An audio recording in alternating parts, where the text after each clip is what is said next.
A court in Nairobi has granted permission to the Directorate of Criminal Investigations to investigate Pastor Ezekiel Odero's accounts in 5 banks and his M-Pesa account. Milimani Chief Magistrate Court granted orders requested by investigating Officer Martin Munene, who suspects Odero of being involved in a money laundering scheme.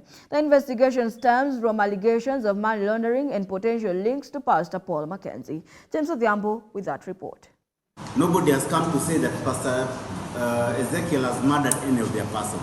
Nobody has come forward to say that he has stabbed anybody.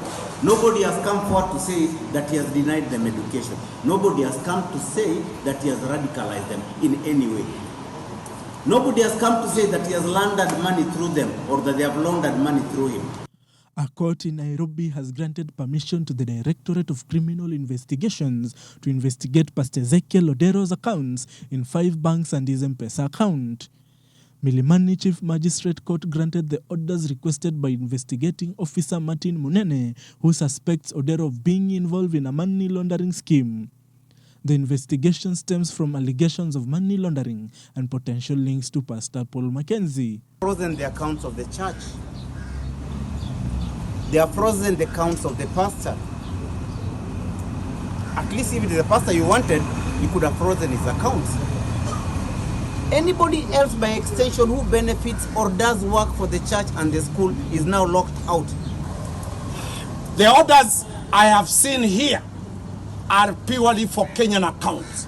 It is not true that Pastor Ezekiel runs any foreign account.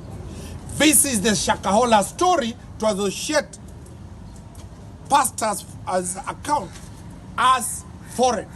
In his petition, Odero argued that by freezing his accounts, the state is infringing on his and his congregation's freedom of worship, while further noting that the threat to freeze his church bank's account is part of an unconventional path the state has allegedly taken to frustrate his ministry.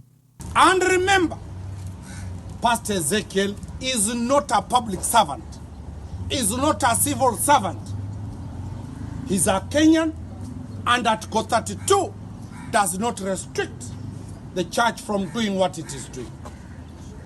Pastor Ezekiel Odero was arrested on Thursday, 27th of April 2023 and charged with murder, crime against humanity, abduction, child cruelty, and money laundering. He was later released on a cash bail of 1.5 million shillings, after which he got back to the pulpit.